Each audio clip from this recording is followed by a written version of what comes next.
যার হাতে বাঙালি পেয়েছিল প্রথম নোবেল পুরস্কার জয়ের স্বাদ, যার কাছে বাঙালি ও বাংলা সাহিত্য চিরঋণী। শুধু বাংলা সাহিত্যই নয়, অনেক শিল্পী, নির্মাতা, লেখক টিকে আছেন সাহিত্যের অবলম্বনে। তিনি বিশ্বকবি রবীন্দ্রনাথ ঠাকুর। ১৬৫তম জন্মবার্ষিকীতে জেনে নিব সেলুলয়েডের কবি গুরুকে।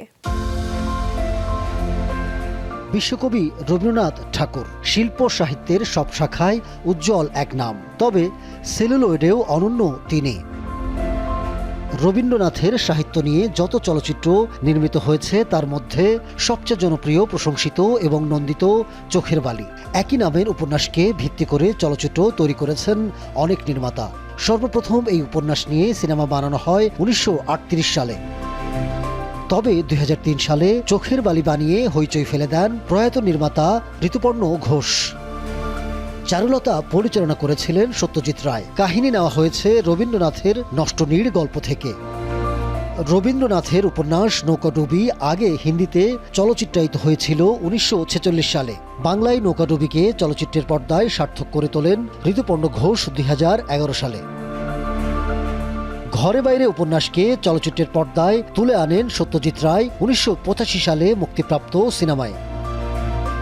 ১৯৬১ সালে রবীন্দ্রনাথ ঠাকুরের জন্মশতবর্ষকে কেন্দ্র করে তার সৃষ্টি নিয়ে প্রথমবারের মতো কাজ করেন সত্যজিৎ রায়। ৩টি গল্পকে বেছে নিয়ে তিনি নির্মাণ করেন ৩ কন্যা।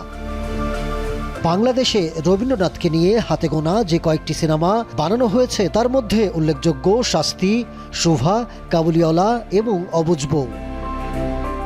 বাংলাদেশে সর্বপ্রথম রবীন্দ্র সাহিত্য নিয়ে কাজ করতে এগিয়ে আসেন নির্মাতা চাষী নজরুল ইসলাম। শাস্তি গল্প অবলম্বনে ২০০৪ সালে নির্মাণ করেন শাস্তি।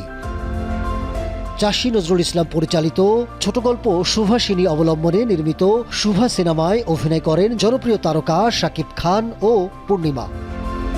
কাবুলিওয়ালার গল্প থেকে একই নামে তৈরি করা হয় চলচ্চিত্র। বাবা ও মেয়ের বন্ধনকে সুনিপুণভাবে তুলে ধরা হয় সিনেমার গল্পে। ২০০৬ সালে কাজী হায়াতের নির্মাণে মুক্তি পায় সিনেমাটি। নাম ভূমিকায় অভিনয় করেন মান্না। এছাড়া মিনি চরিত্রে ছিলেন প্রার্থনা ফারদিন দিঘি। নির্মিত হয়েছে আরও অনেক সিনেমাই। রবীন্দ্রনাথ ঠাকুরের সাহিত্য থেকে নির্মিত সিনেমাগুলো অভিনয় কিংবা নির্মাণে আলাদা অন্য সিনেমা থেকে, যেগুলো জন্ম দেয় অন্য এক অনুভূতির, অন্যরকম আবেগের। Ahmed Tauquir, showbiz tonight.